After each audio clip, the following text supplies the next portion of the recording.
जीवन में प्रेरणादायक कहानियों का एक अलग ही महत्व होता है। जीवन में अक्सर ऐसे क्षण आते हैं जब हम स्वयं को निराशा के भंवर में फंसा पाते हैं। ऐसे में प्रेरक कहानियाँ हमें उस भंवर से बाहर निकालने में सहायक होती है। तो चलिए आज की कहानी शुरू करते हैं। एक बार की बात है, एक जवान बौद्ध भिक्षु अपने मन में उठने वाले नकारात्मक विचारों से बहुत परेशान था। ना चाहते हुए भी उसके मन में तरह तरह के गलत विचार आते रहते थे। उसका स्वभाव भी काफी चिड़चिड़ा हो गया था। वह बात बात पर गुस्सा हो जाता। वह दूसरों के प्रति जलन और नफरत की भावना रखता, लोगों की बुराई करता और अपने मन में तरह तरह की नकारात्मक कल्पनाएं करता रहता। वह अपनी इन सब बुरी आदतों से बहुत परेशान हो चुका था। उसने बहुत से तरीके आजमाए, बहुत प्रयास किया अपने अंदर के इन बुरे विचारों को खत्म करने का, लेकिन कोई भी तरीका काम नहीं कर रहा था। अंततः एक दिन परेशान होकर उसने अपने गुरु के पास जाने का निर्णय किया। गुरु एक बहुत ही बुद्धिमान और आत्मज्ञानी व्यक्ति थे। जवान भिक्षु ने गुरु से पूछा, गुरुदेव, मैं अपने मन से नकारात्मक विचारों को कैसे खत्म कर सकता हूँ? गुरु उत्तर देते हुए कहते हैं, नकारात्मक विचार बादलों की तरह होते हैं, जो कि साफ आसमान को धुंधला बना देते हैं। अगर तुम्हें साफ आसमान देखना है तो पहले इन बादलों को हटाना पड़ेगा।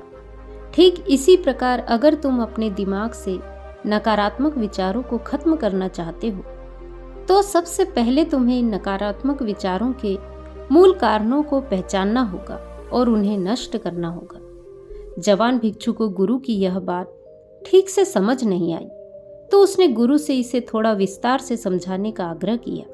तब गुरु ने शिष्य को एक कहानी सुनाई। गुरु ने कहना शुरू किया, एक बार एक व्यक्ति जंगल से गुजर रहा था।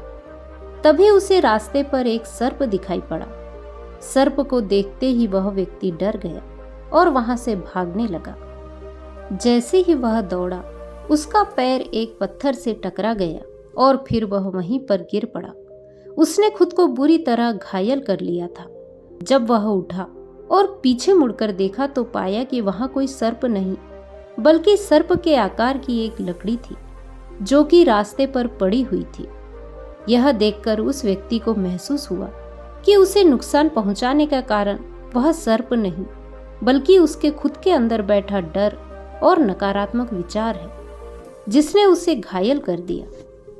कहानी खत्म करते हुए गुरु ने उस जवान भिक्षु से कहा, मन के नकारात्मक विचार इस कहानी के सर्प की भांति है, जो तुम्हारी परेशानी का मूल कारण नहीं है, बल्कि तुम्हारी समस्या का मूल कारण तुम्हारे अंदर बैठा डर और नकारात्मक भावनाएं हैं। इसीलिए अगर तुम्हें अपने मन से नकारात्मक विचारों को खत्म करना है तो इसके मूल कारण को पहचान कर उसे नष्ट करना होगा। आगे गुरु ने कहा, अपने विचारों और भावनाओं के प्रति जागरूक रहो। देखो कि अपने भीतर क्या चल रहा है। तुम अपने आसपास की घटनाओं पर क्या प्रतिक्रिया देते हो। साथ ही मन में उठने वाले हर नकारात्मक विचार के कारण का पता लगाने का प्रयास करो। दूसरा, अपने अतीत की बुरी यादों, बुरी घटनाओं और बुरे अनुभवों को स्वीकार करो।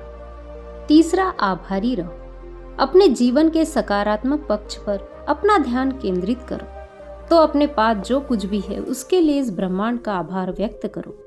आभार व्यक्त करना हमारे नजरिए को सकारात्मक बनाता है और हमारे अंदर के नकारात्मक भावनाओं को खत्म करता है। चौथा, दयालु बनो, खुद के प्रति भी और दूसरों के प्रति भी, क्योंकि नकारात्मक विचार अक्सर अंदर ही अंदर खुद की बुराई और तुलना करने से पैदा होते हैं।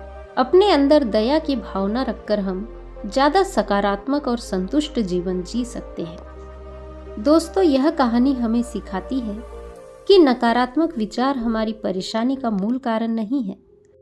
असली समस्या तो हमारे भीतर गहराई में छुपी हुई है। इन विचारों के मूल कारणों को पहचान कर हम इन विचारों को अपने दिमाग से निकालना शुरू कर सकते हैं और एक खुशहाल और शांति से भरा जीवन जी सकते हैं। तो आज की कहानी यदि आपको पसंद आई हो तो कहानी को लाइक, शेयर, कमेंट करें और मेरे चैनल को सब्सक्राइब करें। नमो बुद्धाय।